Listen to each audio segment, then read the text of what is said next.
Fala, senhoras e senhores, ó, vamos lá para mais uma aulinha, tá? Dessa vez, hoje a gente vai trabalhar direito administrativo e redação oficial, tá? Como é de praxe, tá? A gente vai passar aqui pela promoção que a gente está tendo das apostilas, tá? Tanto a 01 como a 02, ambas estão na promoção, tá? Nessa reta final para o seu concurso da educação, ok? Aqui é só a parte específica, senhores, tá? Não tem português, não tem matemática, não tem História e Geografia do Acre, nem Informática. Essa apostila ela só contempla a parte específica do seu edital, que é, obviamente, aonde está a maioria dos seus pontos. Então, aqui realmente você precisa priorizar essa disciplina, tá? Essa parte específica para você que vai fazer para o cargo de apoio administrativo, porque é onde está a nata, é onde está o ouro, ok? Então, olha só, a gente está com elas na promoção, tá? Tanto faz se você quiser adquirir a 01 ou se você quiser adquirir a 02, uma ou outra vai sair por R$ 18. Mas lembrando, compras somente nesse WhatsApp que está aí na tela ou que está na descrição do vídeo, tá? E pagamento somente via Pix. Você tem um link para comprar elas pela Hotmart e lá você consegue comprar até pelo cartão de crédito parcelado em 2, 3 vezes, ok? Mas lá está o valor integral dela, que salvo me engano é R$ 24,90. Então, para ter esse desconto, você precisa comprar pelo WhatsApp e pagamento somente via Pix. Caso você não tenha nenhum e nem outra, Ed, eu tenho só a 01, quero só a 02, ok? Você pode comprar só a 02 comigo, sem nenhum problema. Eu tenho a 02, mas não tenho a 01.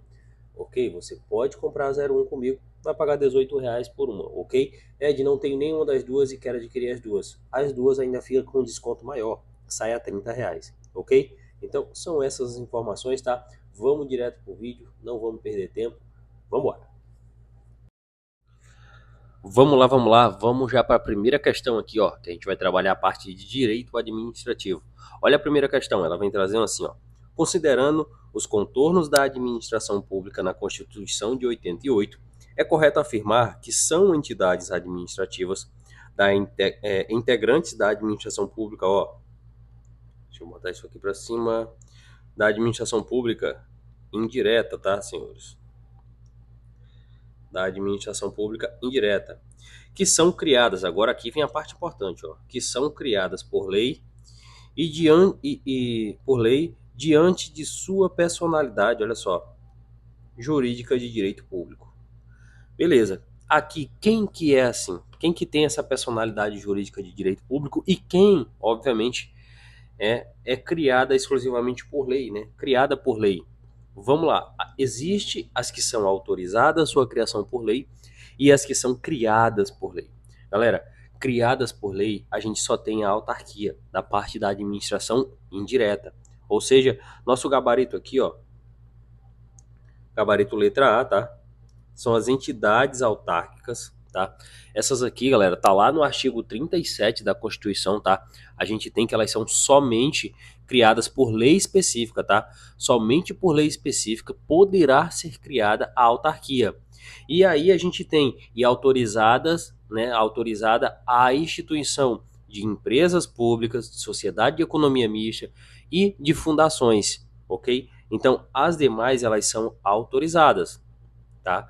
Criadas exclusivamente por lei, somente por lei e específica, a gente tem as entidades autárquicas. Então, o nosso gabarito aqui, obviamente, letra A. Na letra B, ela traz que é a sociedade de economia mista, só que a sociedade de economia mista, embora, né, ela pertença à administração indireta, que a gente sabe, quem faz parte da administração indireta? A gente tem as autarquias, sociedade de economia mista, empresas públicas e fundações públicas, tá?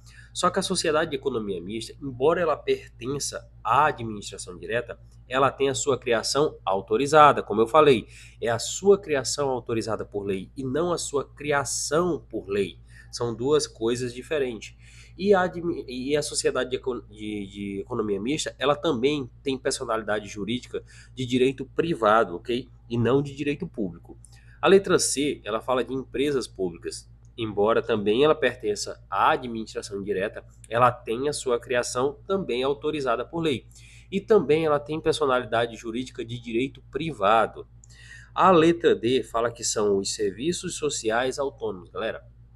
Olha só, os serviços sociais autônomos, eles são pessoas jurídicas de direito privado, sem fins lucrativos, e eles são criados por lei. Só que eles prestam, tá? eles prestam assistência ou ensino a certas categorias sociais ou grupos profissionais. O que é isso? Eles também, galera, eles são conhecidos como o Sistema S. Por quê? Porque geralmente eles começam com a letra S. Exemplos disso, a gente tem o SESI, a gente tem o SENAC, a gente tem o SESC, SENAI, SEST, SENAC, e aí vai, tá? Normalmente a maioria deles, geralmente, né, começam com a letra S, por isso que são chamados de Sistema S. E a gente tem na letra I, tá? As organizações de sociedade civil de interesse público. Olha só, isso aqui é o famoso OCIP, OCIP, tá? O que é isso? É a organização, né, da sociedade civil de interesse público, tá?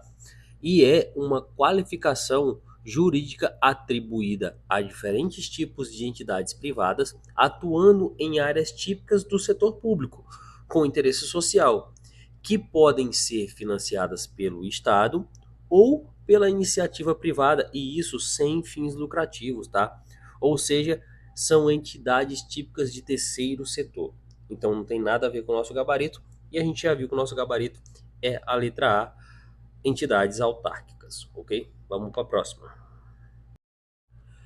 Então vamos lá, senhores, vamos para a questão número 2. Olha só, a questão número 2 ela traz assim: segundo o artigo 37, tá, da Constituição Federal, as pessoas jurídicas de direito público e as de direito privado prestadoras de serviços públicos responderão pelos danos que seus agentes, né, nessa qualidade causarem a terceiros, assegurando o direito de regresso contra o responsável nos casos de dolo ou culpa. Ok, nesse contexto, pode-se afirmar que esse dispositivo citado consagra a responsabilidade objetiva do Estado, que, como regra geral, quanto aos atos comissivos, sustenta-se na teoria. Galera, que teoria é essa? Que teoria a gente tem a respeito? Olha só, a teoria que a gente tem a respeito.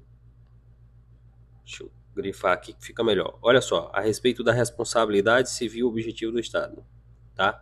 A respeito da responsabilidade civil objetiva do Estado. Qual é a teoria que é adotada? Então vamos lá. Ele traz aqui na letra A teoria do órgão. Galera, não é a teoria do órgão. Por quê? Olha só, a teoria do órgão, ela não trata da responsabilidade civil do Estado. Ela está relacionada ao direito administrativo e à teoria da representação, segundo o qual os atos praticados pelos agentes públicos, perdão, são imputados diretamente ao próprio Estado, pois os agentes, tá, eles são apenas órgãos do ente público, tá? Então, embora essa teoria ela seja, né, ela seja importante para justificar a atuação do Estado, ela não tem uma relação direta, tá, com a responsabilidade civil objetiva que a gente tem na Constituição da República. Lembrando que ele quer aqui, ó, no artigo 37 da Constituição, ok? Então, não é a teoria do órgão que é adotada. A letra B, ela fala assim, da culpa do serviço, ou seja, a teoria da culpa do serviço. Também não, galera. A teoria da culpa do serviço também é uma teoria subjetiva. O que é isso? Ela exige a comprovação da culpa do Estado para que haja a indenização, ou seja, só há responsabilidade quando se prova o que houve. Por exemplo, um mau funcionamento do serviço, uma ausência no serviço, ou um funcionamento tardio ou ineficiente. Só que na Constituição, no artigo 37 que a gente tem, a teoria adotada, né, para a responsabilidade civil objetiva, ou seja, que a gente tem aqui, eu não vou falar porque senão vai dar resposta, mas olha só, ela é de forma objetiva e não subjetiva, ok? Então, a teoria adotada é da responsabilidade objetiva, ou seja, ela independe, não tem problema se foi com culpa ou se foi com dolo, ok? O Estado vai responder de qualquer forma. Óbvio, existem exceções? Existe, a gente vai ver já já. Mas independe de culpa e independe de dolo, ok? Então também não é o nosso gabarito da questão. A letra C traz a teoria da responsabilidade subjetiva. Olha só, também está errado, por quê? Porque essa teoria, ela exige que a vítima, ela prove a culpa do Estado para a indenização, para obter a indenização. E esse modelo ele foi usado sim, mas antes da Constituição, antes de 88, ok? E hoje não é mais adotado. Então também não é nosso gabarito. A gente tem na letra D a teoria do risco integral. Olha só, essa aqui é uma forma mais rigorosa, tá, de responsabilidade que a gente tem. O que que ela traz? Segundo ela, o Estado ele sempre responde pelos danos, sem admitir nenhuma excludente de responsabilidade. Lembra que eu falei que existem exceções? Pois é, nessa teoria aqui não existe exceções, tá? Não existe caso fortuito ou de força maior, não existe culpa exclusiva da vítima, ok? Então, assim, essa teoria ela é bem rígida, mas ela também não é a teoria que é adotada pela Constituição. Então, que teoria é essa que é adotada pela Constituição? A teoria do risco administrativo, tá? Gabarito letra E. Por quê? Essa teoria do risco administrativo, que está lá na Constituição, o Estado ele responde objetivamente pelos danos causados por seus agentes no exercício da sua função, ou seja, a vítima ela não precisa comprovar, tá? Ela não precisa provar a culpa do Estado. Ela apenas tem que ter um nexo causal entre a conduta do agente e o dano que foi sofrido. No entanto, existe as excludentes de responsabilidade, ou seja, existem exceções. E que exceções são essas? Quando a culpa é exclusiva da vítima, ou um caso fortuito ou de força maior, ou quando é um ato de terceiro. Então, isso aqui exime o Estado de ter que indenizar. Essas são as exceções, ok? Mas o que a questão quer saber aqui é qual teoria é adotada, e a gente já viu que a teoria adotada é a do risco administrativo. Gabarito letra I. Vamos agora aqui para a questão número 3. Olha só. O ato administrativo ele pode ser classificado de diversas maneiras. Considerando a classificação quanto ao seu conteúdo, assinale a alternativa que apresenta uma classificação e uma descrição. Olha só, ele quer uma que seja incorreta. Eu já falei para você, se você vê isso aqui na sua prova, grifa. Porque se você passar direto por isso aqui, você vai dar de cara com a primeira alternativa que geralmente está correta, tá? E aí você já sai marcando e acha que marcou o gol. Na verdade, marcou um gol contra. Então, sempre grifa isso aí. Ele quer a alternativa incorreta. Na letra A, ela traz assim, ó. O ato constitutivo é o que cria uma nova situação jurídica individual para seus destinatários em relação à administração. E isso aqui está correto. Mas como ele quer incorreta, não pode ser nosso gabarito. Olha só. O ato constitutivo, tá, galera? É aquele que cria, é aquele que modifica, ou aquele mesmo que extingue direitos e deveres, estabelecendo uma nova situação jurídica para os administrados. Um exemplo disso é a nomeação do servidor público e a concessão de licença, ok? Então, não pode ser, isso aqui é um ato constitutivo. Então, não pode ser nosso gabarito porque essa descrição ela está correta. A letra B ela traz assim, ato abdicativo. O que é isso? Ele vem trazendo, é aquele pelo qual o titular ele abre mão de um direito dependendo de autorização legislativa. Olha só, isso aqui também está correto. Por quê? O ato abdicativo, tá? É o ato pelo qual a administração ela renuncia a um direito que possuía, né? Desde que permitido por lei. Um exemplo disso que a gente tem é a famosa renúncia fiscal. Isso aqui é um ato abdicativo. Então, também está correto. O Estado ele abre mão, tá? A administração pública ela abre mão, ela renuncia esse direito que ela tem, ok? E a letra C ela traz o ato extintivo. É o que põe termo a situações jurídicas individuais, como por exemplo a cassação da autorização. Exatamente, isso aqui também está correto. Por quê? Porque o ato extintivo é o ato que põe fim a uma situação jurídica pré-existente, como uma revogação, como uma cassação, como uma caducidade, ok? Um exemplo que a gente tem é a própria cassação de uma autorização, ok? Então isso é um ato extintivo. A gente tem na letra D, ele traz assim, ó.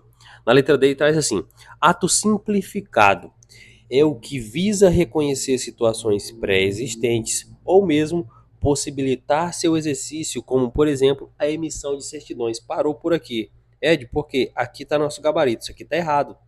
Essa descrição aqui não é de um ato simplificado, tá? Isso aqui é. Deixa eu puxar uma setinha aqui que vai ficar melhor. Vou colocar aqui embaixo. Olha só. Isso aqui não é a descrição de um ato simplificado. Isso aqui é a descrição de um ato declaratório.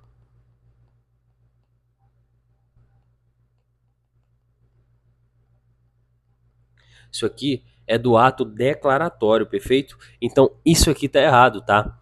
Esse conceito, ela inverteu, ela tirou, né, do ato declaratório e colocou para o ato simplificado. E por isso, essa é a nossa alternativa correta, é o nosso gabarito, porque está errado. A letra E, ela fala de um ato alienativo. Só para a gente confirmar aqui, e ela diz, é o que opera a transferência de bens ou direitos de um titular a outro. Perfeito.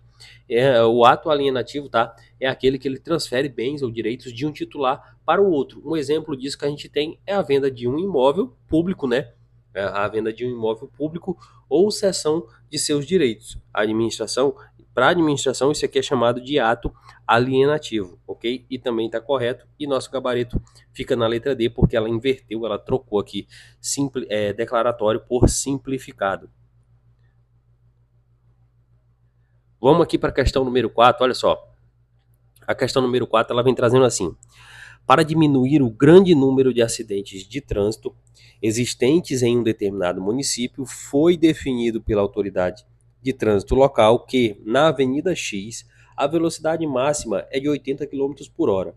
Visando garantir a segurança viária, foram instalados radares com o intuito de flagrar motoristas que ultrapassem a velocidade, né, definida na avenida.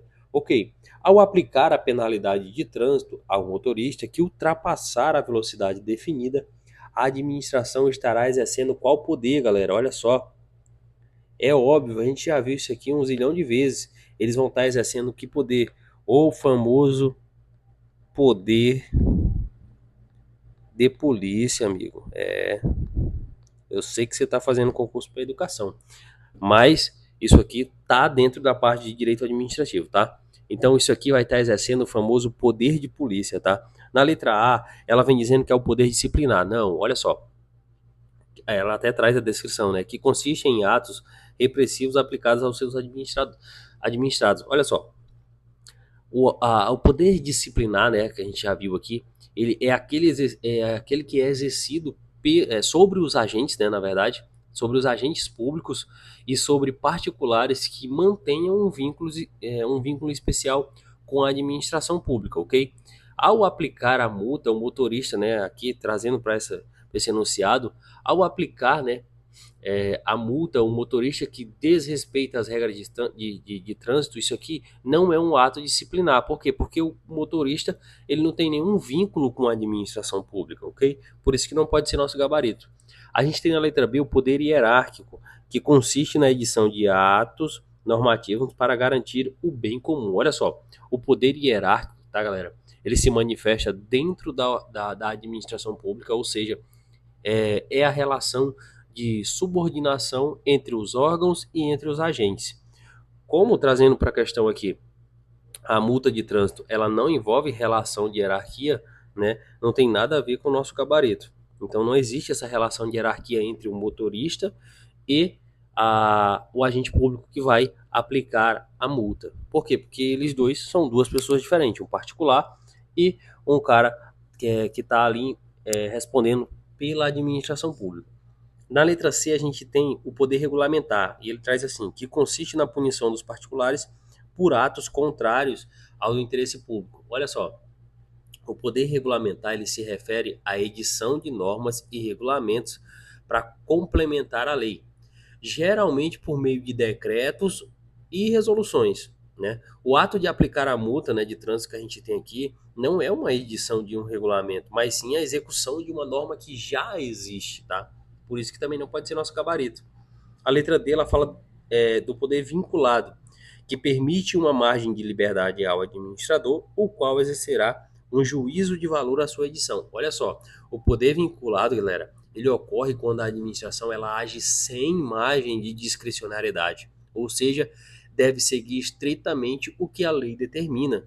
No caso, né, que a gente traz aqui para o enunciado, a aplicação das multas, ainda que haja um caráter, né, vinculado na punição, ela trata-se de uma manifestação de quem? Do poder de polícia, que é o nosso gabarito, pois envolve a restrição de um direito individual, ou seja, o direito de dirigir livremente, sem seguir nenhum tipo de regra, né, em prol do interesse coletivo, tá? Então, também não é nosso gabarito, e a gente viu aqui com o nosso gabarito, ó, é a letra E, o famoso poder de polícia, tá?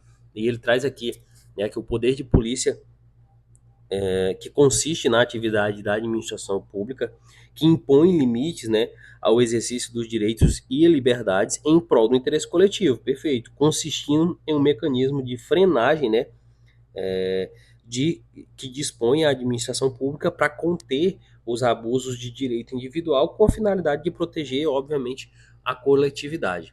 E aqui a gente tem nosso gabarito letra E. Vamos lá, senhores, para mais uma questão. Olha só.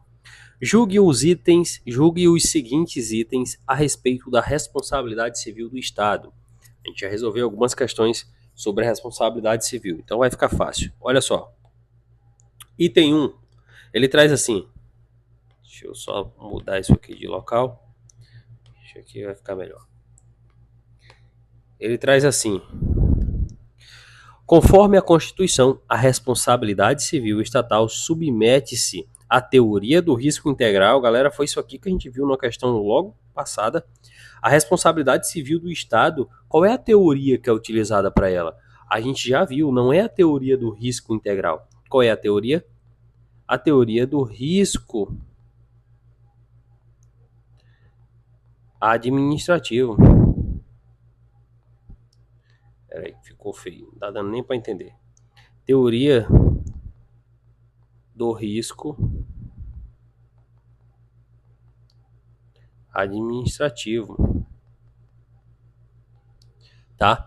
A teoria adotada é essa, não é a teoria do risco integral. Aí ele vem até complementando, né, no que diz respeito a tanto às condutas estatais comissivas quanto às omissivas. Não, a gente já viu, tá, que a teoria adotada é a teoria do risco administrativo. Portanto, esse item aqui ele está errado. O item 2 ele traz assim: sobre o regime da responsabilidade objetiva, a administração pública responderá civilmente pela ação ou omissão administrativa, mesmo diante, olha só, de evidências de ocorrência de culpa atribuível à própria vítima. Tá errado. Lembra que a gente viu alguma das exceções? Pois é, uma das exceções é essa. A responsabilidade objetiva, ela não se aplica quando existe a culpa exclusiva da vítima, ok? O Estado ele não responde se o dano ele foi causado unicamente e exclusivamente pela vítima, pois o nexo causal entre a conduta estatal e o dano ele é rompido. Por quê? Porque a conduta foi exclusivamente da vítima. Ela que errou exclusivamente, a culpa foi dela, ou seja, por isso o Estado ele não responde. Então, isso aqui também está errado, tá? Porque ele fala que mesmo diante de evidências da ocorrência da culpa atribuível à vítima. Não, tá? Se tiver a culpa atribuído exclusivamente à vítima, a gente tem aqui uma quebra de nexo, né? Ou seja, a gente tem uma exceção onde o Estado ele não responde. Então, o item 2 ele também está errado. O item 3 ele traz assim, ó. Em caso de inobservância do dever específico de proteção previsto na Constituição, o Estado ele é responsável pela morte de um detento, do detento, né? De detento. Exatamente. Isso aqui tá correto. Porra, aí tá correto? Tá sim. Por quê? Olha só, em caso de inobservância, tá? Que a gente tem aqui, o Estado ele tem o dever de proteger os presos. É isso mesmo, amigo. O Estado ele tem o dever de proteger os presos, tá lá na Constituição, tá? E isso garante, né, a integridade física e moral dos detentos. Então, se o Estado ele não toma as medidas adequadas para garantir a segurança do preso e houver omissão, ele responde objetivamente pelo dano. Ou seja, ele vai sim ser responsável pela morte do detento. Então, por isso esse item ele está sim correto. Olha o item 4. O Estado não responde objetivamente por danos decorrentes, olha só, de crime praticado por pessoa foragida do sistema prisional, quando não for demonstrado, olha só, nexo causal direto entre o momento da fuga e a conduta praticada. Perfeito. Isso aqui está correto. Por quê? Olha só, segundo o STF e o STJ, né, eles entendem que para o Estado, né, para que o Estado ele responda por crime cometido por foragido, é necessário comprovar um nexo causal direto, tá, entre a fuga e o crime cometido. Por exemplo, se a fuga ocorreu por negligência do Estado, e logo em seguida, né, o foragido ele comete um crime, na fuga ele tá ali, foi roubar um carro, pá, matou alguém, ok, né? Então, se nessa hora, na hora que ele estava fugindo, ele cometeu isso, o Estado, por negligência de ter deixado ele fugir, o Estado responde objetivamente por esse crime que foi praticado, ok? Mas se o crime ele foi cometido muito tempo depois da fuga, né, sem uma relação direta com a omissão estatal, então o Estado ele não responde por isso. Ou seja, o preso ele fugiu, porra, tá com um mês que ele tá escondido, aí lá onde ele tá escondido do nada ele resolve matar alguém. Aí o Estado vai responder por isso? Não. Aí já, esse nexo causal aí, ele já rompeu, ok? Então o Estado ele não responde por isso. E por isso, essa alternativa ela também está correta. A gente tem no item 5, olha só. A ação por danos causados por agente público deve ser ajuizada contra o Estado ou a pessoa jurídica de direito privado, prestadora de serviço público, sendo parte ilegítima para a ação o autor do ato, assegurando o direito de regresso contra o responsável nos casos de dolo ou culpa. Perfeito, isso aqui também é correto. Porque olha só, o Estado, galera, ele responde objetivamente pelos danos causados por seus agentes. Então vamos lá, a vítima ela deve processar quem? O agente é o Estado, ela deve processar o Estado e não diretamente o agente público, ok? E aí o Estado ele pode depois entrar com a ação regressiva contra quem? Contra a vítima? Não, contra o próprio agente. Caso ele tenha agido, por exemplo, com dolo ou culpa. Vamos lá, vamos dar um exemplo aqui. Eu sou servidor público e eu tenho um desafeto, né? Eu vou lá, uso do bem da administração pública que eu tenho, por exemplo, pode ser um carro, sei lá, né? Eu estou dirigindo o carro da administração pública. Vamos lá, eu sou servidor público e eu, por dolo, por vontade própria, vejo alguém que eu não gosto em outro carro, vou lá e direciono o carro que eu tenho da administração pública, causando um acidente, né? Para tentar, por exemplo, até mesmo não só machucar, mas matar esse meu desafeto. Ele vai entrar com a ação diretamente para mim, por exemplo, para o conserto do carro dele, né? Ah, danificou o carro dele, ele vai ter que entrar com a ação. Ele vai entrar com a ação diretamente contra mim ou contra o Estado? Ele vai entrar diretamente contra o Estado, ok? O Estado vai ressarcir ele. E o que acontece? O Estado depois ele vai apurar se eu agir com dolo ou se eu agir com culpa.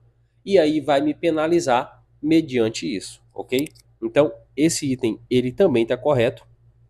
E a gente tem como nosso gabarito aqui, ó, o item 3, 4 e 5 como correto. Gabarito letra D, olha só, 3, 4 e 5 estão corretos, ok? Questãozinha grande, mas de bastante conhecimento para ser adquirido aqui. Vamos lá, agora a gente vai entrar aqui nas questões da parte de redação oficial. Olha só. Questão 6. O Manual da Redação da Presidência da República. Galera, isso aqui, ó, em sua terceira edição, tá? Guarda isso aqui. Por quê? Porque olha só. Implantou o padrão ofício como documento único com o objetivo de uniformizar os expedientes e extinguindo assim os abaixos relacionados. Quais que foram extintos na edição 2? A gente tinha na edição 2, né, 3 tipos, tá, de padrão de ofício. E aí, na verdade, de ofício, vamos dizer assim, de ofício, tá? A gente tinha. E aí, o que aconteceu? Na edição 3, ele pegou, extinguiu 2, colocou dentro desse outro e formou um único, chamado de padrão de ofício. Olha só. Chamado de padrão de ofício. E quem era esses dois, tá? Quem era esses dois? Quem foi, né? Esses dois que foram, né, extinguidos. Galera, olha só. Quem foi extinguido, tá? Aqui, ó, gabarito, tá? Que a gente tem aqui dos que foram extinguidos, letra I, tá? Aviso e memorando. Porque o que acontece? A gente tinha 3 tipos de expedientes, tá? Que se diferenciavam antes da finalidade, né? Que a gente tem agora, que é o famoso padrão de ofício. A gente tinha o próprio ofício, a gente tinha o aviso e a gente tinha o memorando, tá? Com o objetivo de uniformizá-los, né? Na edição 3 eles vieram, tá? Tudo unido. Enviaram em de diagramação, né? Tudo unido, tudo único, em diagramação única, tá? E aí, isso foi chamado de padrão de ofício. Então, ele pegou o memorando, pegou o ofício, colocou tudo dentro do padrão e chamou de padrão de ofício, tá? Isso para os expedientes que tinham, ok? Então, na edição 2 eram esses três. Na edição 3, que é agora, ó, na edição 3 agora é chamado somente de padrão de ofício, ok? Então, nosso gabarito aqui, letra I, tá? Na letra A, a gente tem nota, tem ata, isso aqui continua tudo existindo, tá, galera? Todos esses aqui continuam existindo, mas os que foram unificados foi o aviso, memorando e o ofício, ok? E aí ficou tudo chamado de padrão de ofício. Então, fica atento, questão atualizada, tá? Olha só, vamos para a questão número 7, que já está logo aqui abaixo. Questão número 7 fala assim, ó. Acerca do fecho nas correspondências, oficiais, deve-se empregar a seguinte forma de deixa eu ver isso aqui, de cortesia para as autoridades de hierarquia superior à do emissor. E aí ele vem trazendo respeitosamente, cuidadosamente, atenciosamente, atentamente e sem mais para o momento. Galera, a gente já viu, tá? Isso aqui é uma questãozinha até simples, a gente já viu que o Manual da Presidência da República, ele estabelece o emprego de apenas dois fechos diferentes, tá? Que fechos são esses? É o de respeitosamente e o de atenciosamente. A gente só tem esses dois, então você já exclui todo o restante, tá? E o que que acontece? O atenciosamente, vamos começar aqui por baixo. Atenciosamente, ele é empregado para autoridades da mesma hierarquia ou hierarquia inferior, tá, galera? Então, não pode ser o nosso caso, não pode ser nosso gabarito no caso. Por quê? Porque aqui ele está pedindo, ó, para as autoridades de hierarquia superior. Então, superior a gente tem aqui o famoso respeitosamente, tá? Por quê? Porque o respeitosamente ele é usado para autoridades de hierarquia superior à do remetente, inclusive ao nosso presidente da República, ok? Então, o nosso gabarito aqui, letra A. Vamos lá, senhores, questãozinha número 8. Olha só. Assinale a alternativa em que todas as propriedades são, olha só, elas são o quê? Deixa eu passar para cá. Elas são atributos da redação oficial, galera. Atributos da redação oficial, ok? A letra A ela traz assim. Perdão. A letra A ela traz assim: impessoalidade, perfeito. Concisão, perfeito. Padronização, perfeito. E coerência, perfeito. Olha só. A gente, de cara, já achou o nosso gabarito. Letra A é o nosso gabarito, tá? De acordo com o Manual da Presidência da República e da Redação Oficial, a redação oficial ela deve apresentar os seguintes atributos. A impessoalidade. Ed, o que é a impessoalidade? Cara, a impessoalidade, a redação oficial, ela deve ser o quê? Neutra, sem expressar opiniões ou preferências pessoais, ok? O foco está sempre no interesse público e não no autor do texto. A gente tem concisão. Isso aqui nada mais é do que o texto ele deve ser direto e objetivo. A gente tem padronização, galera, a redação oficial ela deve seguir novas pré-definidas, ok? Ou seja, ela tem que ter um padrão. E a gente tem a coerência, que o texto ele deve ser claro e lógico, ok? Então aqui a gente já achou o nosso gabarito. A letra B, ela traz, ó, clareza, tudo bem, correto, né? Eloquência, aqui já está errado. Formalidade, ok. Norma, uso da norma língua portuguesa, ok. Aonde que está o erro? Está na eloquência, tá? A eloquência, ela não é um atributo da redação oficial, tá? Por quê? Porque não se busca beleza estética ou persuasão, mas sim objetividade. Na letra C a gente tem objetividade, perfeito. A gente tem precisão, expressividade, não, por favor, né? O erro da letra C aqui, ó, expressividade não é uma característica, tá, da redação oficial. Por quê? Porque a gente deve evitar, né, a gente deve ter esse ato impessoal, ou seja, tem que ser tudo neutro, tá? Deve ser impessoal e neutro, então não tem que ter essa expressividade. A letra D fala padronização perfeito, coesão perfeito, estilo, não, estilo também não, tá? Estilo não é um atributo essencial. E na letra E, ó, eloquência aqui já tá errado, então, como a gente viu aqui, nosso gabarito é a letra A, ok? Vamos para a questão número 9, olha só. Questãozinha número 9. Sobre a redação oficial, analise as afirmativas a seguir. A redação oficial é uma maneira pelo qual o poder público redige atos normativos e comunicações. Perfeito. Isso aqui tá correto, tá? Perfeito. A redação oficial, tá, galera? Ela é utilizada pelo poder público na elaboração de atos, tá, normativos, ou seja, leis, decretos, portarias, enfim, e também comunicações. E que comunicações a gente tem? A gente tem, por exemplo, o ofício, o memorando, enfim. Então, garantindo essa uniformidade e essa clareza na transmissão das informações. Então, isso aqui está correto. O item 2 fala que a redação oficial ela deve caracterizar-se, entre outros atributos, pela impessoalidade, perfeito, pela clareza e pela concisão. A gente acabou de ver isso também, tá? Que a clareza, a concisão e a impessoalidade, elas são sim características, tá? Atributos da redação oficial. A gente tem o item 3 também que fala que para o presidente da República deve-se usar o que? Respeitosamente. A gente viu na questão anterior, perfeito, tá? Que para se dirigir ao presidente da República tem que utilizar respeitosamente, tá? Então a gente tem aqui tanto o item 1, 2 e 3 como corretos, gabarito letra I. Vamos lá, galera, vamos para a questãozinha número 10 agora. Olha só, essa questão aqui, ela novamente é de direito administrativo, tá? Para a gente completar aqui esse bloco. De acordo com a Constituição, a investidura em cargo ou emprego público depende de aprovação prévia em concurso público de provas ou de provas e títulos. Contudo, em determinadas situações são estabelecidos ressalvas a essa regra.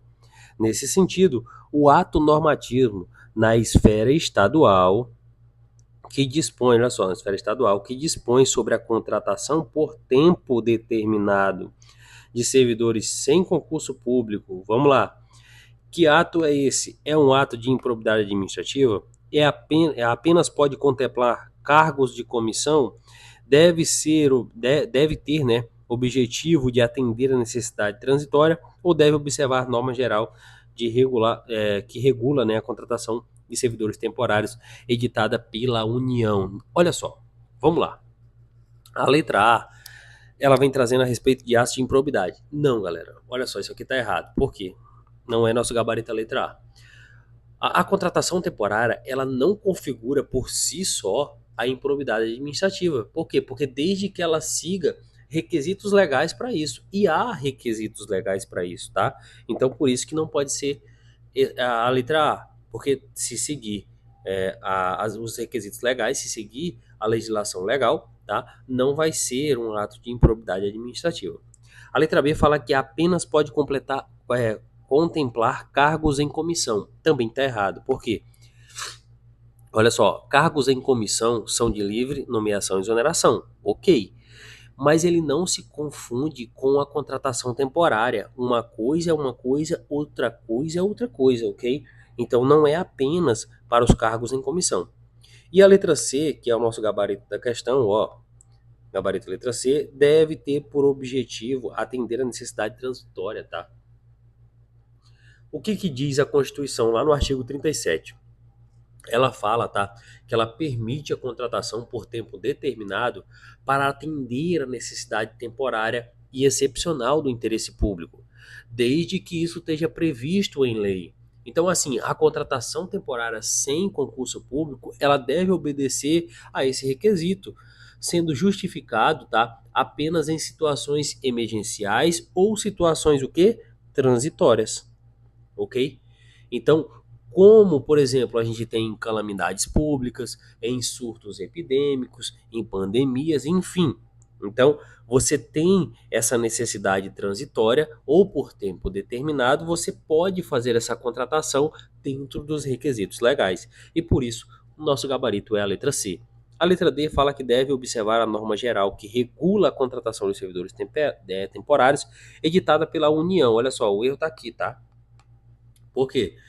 Ah, embora a União ela edite normas gerais sobre a matéria, cada estado ele tem a sua autonomia, tá, para regulamentar as suas contratações temporárias dentro dos limites constitucionais. E lembrando que a gente está falando aqui, ó, do estado, na esfera estadual, ok? Então o estado tem a sua autonomia para fazer isso.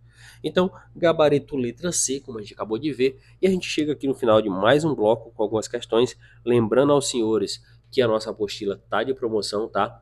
Lá no início do vídeo a gente passou o bizu geral de como é feita a compra dela. Qualquer coisa volta aí. E também tem na descrição desse vídeo aqui, ok?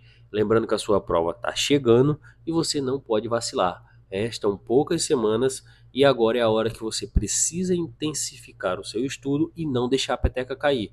Nessa reta final é onde muita gente começa a desanimar, começa a procrastinar e vai empurrando com a barriga até a data da prova e quando chega lá não consegue se sair bem. Às vezes a pessoa começou até bem, mas do meio para o fim ela começou a desanimar. E o que é bom? Qual que é a regra? É você, cada vez que se aproxima mais da sua prova, intensificar cada vez mais os estudos, ok? Faça muitas questões, façam muitos simulados, corrijam, vejam aonde está o maior erro e vão fazendo essa aparação de pontas, ok? Tamo junto e até o próximo vídeo.